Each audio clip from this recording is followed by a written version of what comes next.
नमस्कार, मैं श्यामगिरी। आप देख रहे हैं टीएफडी न्यूज 24। टीएफडी इंडिया न्यूज 24 में आप सभी दर्शकों का स्वागत है। मोदी चेहरा चमकाने के चक्कर में सरकार फंसा बैठे। मोदी की कुर्सी चंद दिनों की बड़ी महत्वपूर्ण बिंदु है और चर्चा भी बड़ी महत्वपूर्ण होने वाली है, क्योंकि जो वक्त आने वाला है वह बहुत भयावह होने वाला है। इस बात से इनकार नहीं कर सकते। और दूसरी चीज कि मोदी अपने चेहरे को चमकाने के चक्कर में देश को कितना और बेइज्जत करवाएंगे। पहला शख्स इस देश के राजनीति में कोई ऐसा आया है कि जो अपने चेहरे से प्यार करता है। चेहरे से तो हर कोई प्यार करता है, लेकिन उस कुर्सी पर नहीं जिस पर मोदी बैठे हैं।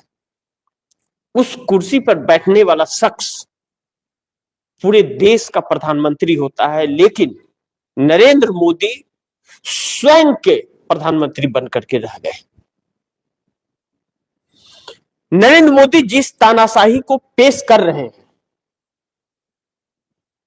भारतीय जनता पार्टी की बात भूल जाइए, आरएसएस को भी भूल जाइए। जिस दिन सत्ता गई उस दिन न भाजपा रहेगी न आरएसएस। जिस तरह से लोगों को प्रताड़ित किया जा रहा है, चुनाव में इन लोगों को जमानतें बचानी पानी मुश्किल होगी। बिहार में देखे ना, डिप्टी सीएम विजय सिन्हा के साथ क्या हुआ। जनता ने गोबर और चप्पल जूते मुंह पर मारे इन लोगों के, नेताओं के, लेकिन फिर भी शर्म नहीं। क्यों? क्योंकि यह जनता के लिए नहीं जी रहे हैं। अगर फर्जी मतदान न हुए होते, जिस तरह से इल्जाम लगे और जिस तरह से नजर आए, तो वह जीतते नहीं, जमानत तक नहीं बचती उनकी। लेकिन मोदी है तो मुमकिन है, और मोदी है तो देश बिकना भी मुमकिन है, जो वही हो रहा है। पुतिन का आना और नरेंद्र मोदी का प्रधानमंत्री होना, यह इस देश का दुर्भाग्य है। यह इस देश का दुर्भाग्य है कि पुतिन नरेंद्र मोदी के प्रधानमंत्री रहते हुए, वही भाजपा का कोई और प्रधानमंत्री होता तो देश का की इतनी बेइज्जती न होती। और क्या पुतिन जो आए वह समझ नहीं पाए, मोदी की इस कार्रवाई को समझ नहीं पाए। लेकिन विश्व में छिछलेदर समझ गया कि तानाशाही खुल करके चल रही है। सिर्फ चुनाव एक ऐसी प्रक्रिया हो गई है कि वह कराना पड़ रहा है, लेकिन उसमें भी विश्वसनीयता नहीं रही। हर एक व्यक्ति के अंदर शक कि वोट चोरी हो रहा है। हर एक व्यक्ति के अंदर शक कि वोट दे न दे जीत वही रहा है। हर एक व्यक्ति के अंदर शक चुनाव आयोग को लेकर के, और यह धरातल पर दिखता है। यह नहीं कि सिर्फ शक है, उस शक को पूरा होते हुए इंसान देख रहा है आंखों से, और न्यायपालिका आंखें मूंद के पड़ी हुई है। यह चीज विश्व में जा रहा है। अगली बार आईएमएफ सी नहीं डी ग्रेड देगा, यही परिस्थितियां रही तो। और नरेंद्र मोदी उस लायक छोड़ेंगे भी नहीं देश को। अब जैसा मैंने कहा कि मोदी चेहरा चमकाने के चक्कर में सरकार फंसा बैठे। अब इस मोदी सरकार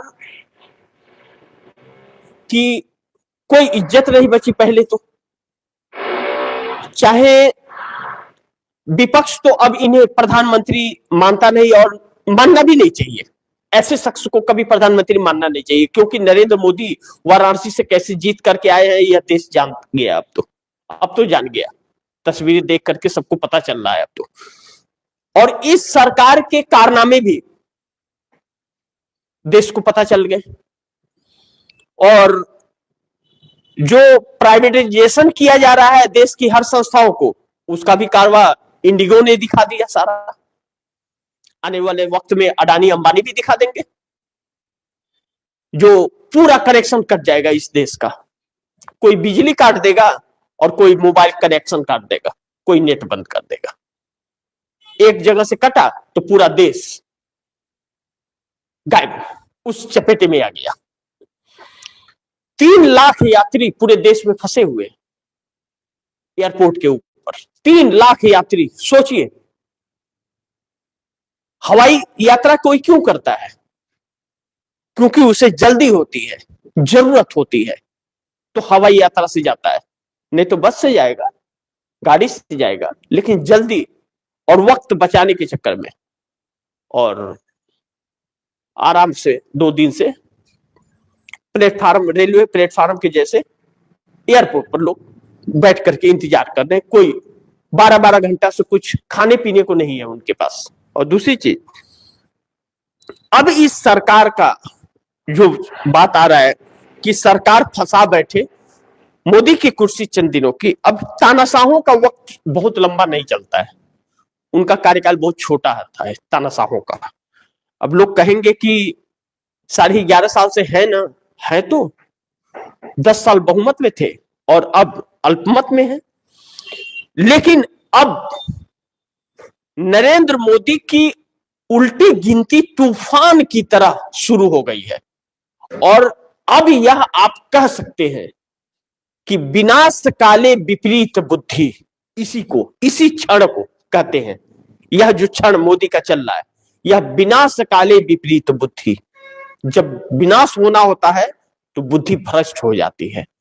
और अब जो अंदाज इनका सरकार चलाने का है, और जानते हैं राहुल गांधी को क्यों नहीं बुलाया? अपनी कमियां छिपाने के लिए कि राहुल गांधी आएंगे तो खुलासा ना हो जाए। क्योंकि राहुल के सामने नरेंद्र मोदी की कोई विषाद ही नहीं, कोई चर्चा ही नहीं हो सकती। वह उस लायक भी नहीं कि उनका वहां पर नाम भी लिया जा सके। यह हकीकत है। क्योंकि इंडिगो की भी बात बहुत पहले राहुल गांधी ने कह दी थी। आज क्या हुआ? इंडिगो ने बंद किया तो 3 लाख लोग चप्पल में आ गए, चप्पल जूते एयरपोर्ट पे चलने लग गए। तो यह बात पहले उन्होंने कह दिया था कि यह नौबत आ जाएगी। इंडिगो ने जिस दिन फ्लाइट बंद की, पूरे देश की जनता सड़क पर होगी। हो गया ना। 65% की हिस्सेदारी इंडिगो को, मैंने उस पर कार्यक्रम करके आप दर्शकों को बताया भी था सुबह। अब मोदी सरकार सिर्फ विपक्ष के लिए नहीं, सत्तारूढ़ दल के लिए भी अब घातक हो रही है। ऐसे में सरकार के अंदर भी आवाज धीरे धीरे उठनी शुरू हो गई है और नरेंद्र मोदी को इस सवाल का जवाब नहीं मिल रहा है कि आखिर लीडर ऑफ अपोजिशन को क्यों नहीं बुलाया गया। रसिया भी और अमेरिका भी, बाकी के देश भी यह जानने के इच्छुक हो गए क्यों नहीं बुलाया गया विपक्ष लीडर ऑफ अपोजिशन को।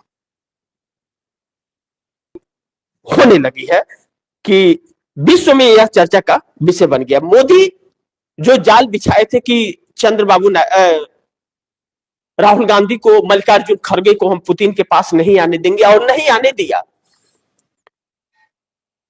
उसी जाल में मोदी कैद हो गए, उसी में और फंस गए। एक तो सरकार फंसी हुई है, सरकार को कोई भी रास्ता इस संकट से निकलने को नहीं मिल रहा है। एक तो भारत सी ग्रेड में आ गया है और दूसरा इंडिगो ने एक ट्रेलर दिखा दिया है। आगे अडानी अंबानी ट्रेलर दिखा सकते हैं। अडानी ने दिखाया तो किसान सड़क पर आ जाएंगे और अंबानी ने दिखाया तो देश आ जाएगा। पेट्रोलियम कट जाएगा, रास्ता, पाइपलाइन बंद हो जाएगा। सबसे बड़ा पेट्रोलियम जामनगर में मुकेश अंबानी का ही है। ऐसे में 2-3 सवाल हैं जिस पर हम लोग चर्चा कर लें। पहला कि दुनिया के सामने तानाशाही का कदम, क्या खतरा आने वाला है देश पर? और दूसरा, मोदी अपने ही जाल में कैद हो गए, कुर्सी तो छोड़िए सरकार नहीं बचेगी। इस विश्लेषण को बड़ी ध्यान से आप लोग समझने का प्रयास कीजिएगा। विश्व में चर्चा का विषय बन गए मोदी, थू थू करा बैठे। तो पहले इससे हम लोग चर्चा करें कि दुनिया के सामने तानाशाही का कदम क्या खतरा आने वाला है। अगर मोदी जिस तरह से व्यवहार इस देश के साथ कर रहे हैं, देखिए लीडर हो, अपोजिशन हो या सत्ता हो, सत्ता और विपक्ष दोनों को इस देश की जनता चुन करके भेजती है। दिक्कत मोदी के लिए यह है कि 2024 में इस देश की जनता ने उन्हें उखाड़ फेंका था। अगर 76 लोकसभा की सीटें चुनाव आयोग के रहमो करम पर न मिली होती तो यहां तक कि नरेंद्र मोदी का वाराणसी सीट भी उसी 76 सीटों में है। यानी कि भारतीय जनता पार्टी को 134 सीट के तकरीबन ही आए थे, या 40 कह लीजिए या 160 कह लीजिए, 150-160 के आसपास में इसको सीटें आई थी। लेकिन 3.5-4 घंटा जो गड़बड़झाला हुआ, सॉफ्टवेयर और नेट सिस्टम बंद हुआ, जो चुनाव आयोग का वेबसाइट बंद हुआ, 76 सीटों पर मामला खींच लिया गया। और 76 सीटें खींचने के बाद में जो सुप्रीम कोर्ट में केस भी है, और सुप्रीम कोर्ट बड़ी दिलेरी दिखा रहा है तारीख पर तारीख। कितना ईमानदार है और कितना सही है वह आप दर्शक ही समझ रहे होंगे। तो मोदी की सरकार बनी, अन्यथा मोदी की सरकार हवाई। यानी कि 76 सीट जो गड़बड़ हुए वो कौन जीत रहा था? उन 76 सीटों में ज्यादातर कांग्रेस जीत रही थी। सुप्रीम कोर्ट सुनवाई करे उसकी, फिर से रिकाउंटिंग कराए उसकी, नए मोदी की वाराणसी सीट की कराए, राहुल गांधी ने जो वोट चोरी के खुलासे किए उस पर काउंटिंग कराए, रिकाउंटिंग कराए उस पर। हरियाणा के 25,41,000 वोटों की गड़बड़ी हुई है, उस सीट पर रिकाउंटिंग कराए। रिकाउंटिंग के लिए अप्लाई तो किया गया था ना, विपक्ष ने किया था ना, क्यों नहीं? इसीलिए चोरी की सरकार कही जा रही है। तो अगर दुनिया के सामने यह तानाशाही सिर्फ भारत ही नहीं और भी कई देश में है, और भारत में इस तरह की तानाशाही चल रही, तो आने वाले वक्त में खतरा, आने वाले वक्त में इस देश का एक एक व्यक्ति गुलाम होगा मोदी के इस रवैये से। मोदी का जो कदम है यह तानाशाही का कदम है, अघोषित इमरजेंसी है इस देश के अंदर। पूर्व प्रधानमंत्री स्वर्गीय इंदिरा गांधी ने इमरजेंसी घोषित लगाई थी, कानून के मुताबिक इमरजेंसी लगाई थी, लेकिन लोकतांत्रिक अधिकार नहीं छीने थे किसी के। यहां तो लोकतांत्रिक अधिकार ही छीन लिए जा रहे हैं।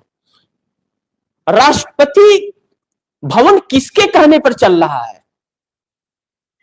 बाकी के मंत्रालय किसके आदेश पर चल रहा है? कौन है वह शख्स?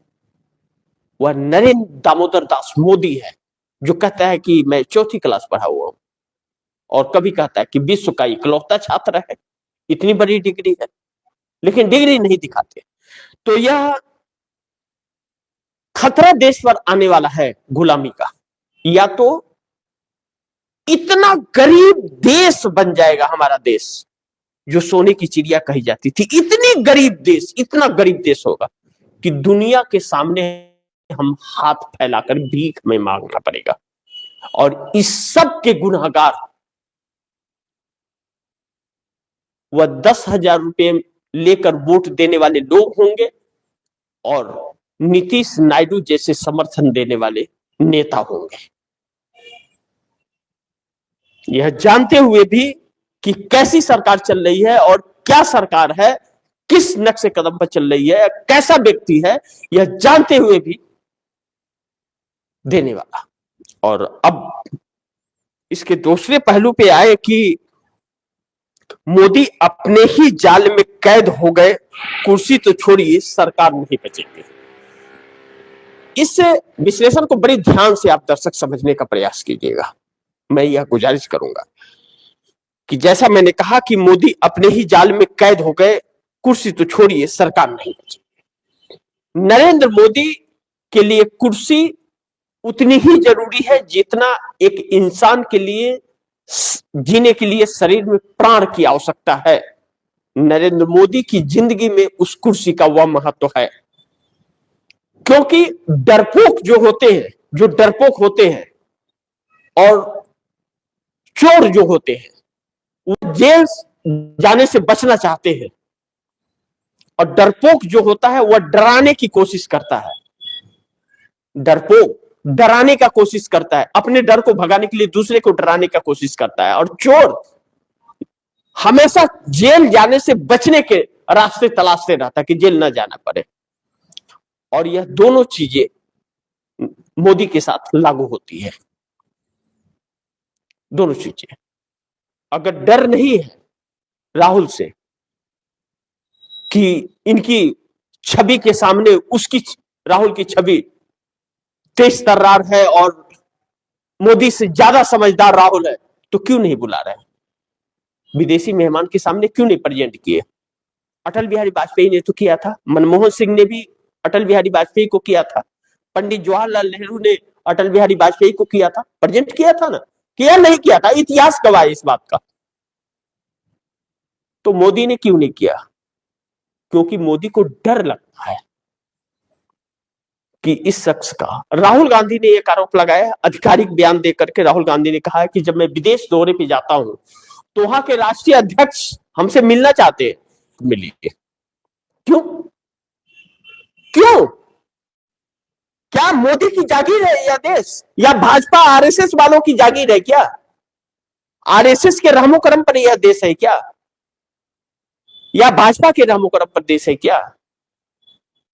राहुल के जगह दूसरा कोई हो लीडर ऑफ अपोजिशन, तब भी यही चीजें लागू हो रही है। क्योंकि मोदी यह जानते हैं कि उनकी कुर्सी जिस दिन जाएगी, सत्ता जिस दिन जाएगी, उसका सूत्रधार कांग्रेस ही होगी।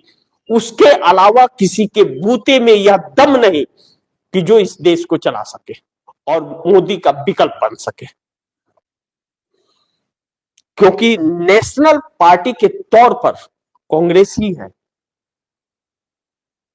और आज भी राहुल गांधी ने एक एक शब्द जो कहे हैं अभी तक 2014 से, एक एक बातों पर मोदी फेल हुए हैं। तो राहुल गांधी की रणनीतियों से,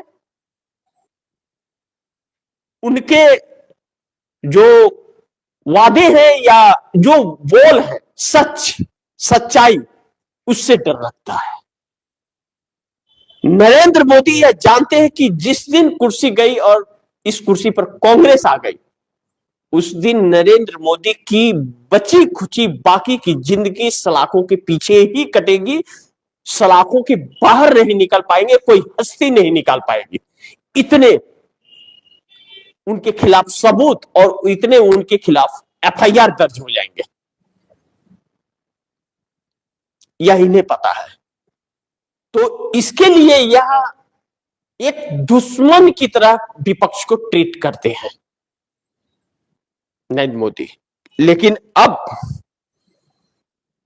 यह मोदी की जो जालसाजी है और जो यह भ्रम करने वाली परिस्थिति है, यह सब हमारे देश को नहीं, विश्व को पता चल गया कि मोदी किस कैटेगरी के नेता है, किस कैटेगरी के नेता है। तस्वीर में आने वाला व्यक्ति, तस्वीर का इंतजार करने वाला व्यक्ति, कैमरे की तरह निगाह रखने वाला व्यक्ति देश के लिए कभी नहीं कुछ कर सकता और ना ही सोच सकता है, वही नरेंद्र मोदी है। और दूसरी चीज, साजिश तो बहुत लंबी थी लेकिन अल्पमत की सरकार है। अब ख्वाहिशें सबकी होती हैं, तो चंद्रबाबू नायडू की भी ख्वाहिश है और कांग्रेस भी यह जानती है अच्छी तरह से कि इस वक्त मोदी को कुर्सी से अगर अल्पमत में रहते हुए और गठबंधन में रहते हुए नहीं हटाया जा सका, तो फिर उसके बाद में अगर चुनाव मोदी के नेतृत्व में हुआ तो बिहार और महाराष्ट्र वाला रिजल्ट चुनाव में देश का भी आएगा और चुनाव आयोग सुनेगा नहीं, वह एक व्यक्ति के लिए काम करेगा। और आप कितना भी मेहनत कर लीजिए, कुछ भी कर लीजिए, कितना भी जनता वोट दे दे, कोई फर्क नहीं पड़ेगा। अब ऐसे में एक बड़ी चुनौती है और इस चुनौती से इनकार नहीं कर सकते। ऐसे में अब चर्चाएं अंदर खाने इस सरकार को बदलने की बड़ी तेज हो गई है कि यह सरकार हर हाल में किसी भी कीमत पर देश को बचाने के लिए इस सरकार को हटाना बहुत जरूरी है, जिस पर कांग्रेस ने काम करना शुरू कर दिया है और हर प्रयास शुरू कर दिया है कांग्रेस ने कि किसी भी कीमत पर इस सरकार को उखाड़ फेंकना है, जो इस देश के नाम को खराब कर रही है, इस देश की संस्कृति को का गला घोट रही है, इस देश के गरीबों के हक को मार रही है, इस देश को लुटा रही है कौड़ियों के भाव। क्योंकि नरेंद्र मोदी ने अपना वह सारा चीज उजागर कर दिया है। एक एक रग रग इनके देश के सामने आ गए हैं और इनके विकास का प्रभाव भी दिखने लगा है। इंडिगो ने दिखा दिया है इनके विकास का प्रभाव, यही है इनका विकास कि हवाई जहाज में उड़ने वाले को नंगा पांव एयरपोर्ट के अंदर भी खड़ा कर देंगे, यह इनका विकास है। चप्पल पहनने वाले को हवाई जहाज में उड़ाने की बात कर रहे थे और जूता चप्पल हवाई एयरपोर्ट पर चलवा दिए, यह इनका विकास है और यही इनकी सोच और चाल चरित्र और चेहरे हैं। अब आप दर्शक समझिए। अच्छा, विश्व में चर्चा का विषय बन गए मोदी। थू थू थू थू। जिस तरह नरेंद्र मोदी हम पाले हुए हैं, हम से देश नहीं चलता, मैं पर आए हैं, हम नहीं मैं है, मैं कि मैं ही मैं हूं बस और कोई नहीं। दुर्भाग्य यह है कि कुछ नेता इन्हीं के नक्शे कदम पर चल रहे हैं, कुछ नेता इन्हीं के नक्शे कदम पर चल करके कहते हैं कि संगत का असर तो पड़ता ही है, तो संगत जैसी वैसी गुण मिलेंगे। तो आप सोचिए कि गांव का एक लफंगा हो, उस लफंगे के साथ में लफंगागिरी अगर दिन भर घूम करके कोई अच्छे घर का बच्चा भी अगर करे तो वह लफंगा उसको लफंगा भी बनाएगा और घर से लुटवा भी चोरवा भी ले आएगा। गांव देहातों में बहुत कुछ देखने को मिलता है। ऐसी परिस्थिति सरकार में नहीं आनी चाहिए, लेकिन अगर ऐसी परिस्थिति सरकार में हो जाए तो इज्जत का पलीदा हो जाता है, यानी कि सत्यानाश हो जाता है। अब नरेंद्र मोदी का एक भी ऐसा काम नहीं है कि विश्व में कोई नरेंद्र मोदी का नाम लेकर के कहे कि हाँ यह इस मामले में नरेंद्र मोदी बड़ी अच्छे थे। यानी कि नरेंद्र मोदी देश का नाम बदनाम कर रहे हैं, क्योंकि यह देश के प्रधान, इनको कोई पूछने वाला नहीं है। वह प्रधानमंत्री की कुर्सी को लोग पूछ रहे हैं और वह प्रधानमंत्री की कुर्सी के छवि का भी छिछलेदर करवा बैठे। बस बाकी आप दर्शक क्या सोचते हैं, तो इसीलिए मैंने कहा मोदी चेहरा चमकाने के चक्कर में सरकार फंसा बैठे। कुर्सी लग रहा है कि अब चंद दिनों की है। कहा ना मैंने कि विनाश काले विपरीत बुद्धि, शायद विनाश के पहले बुद्धि भ्रष्ट हो जाती है। वही चीज इस वक्त मोदी उसी हालात में गुजर रहे हैं।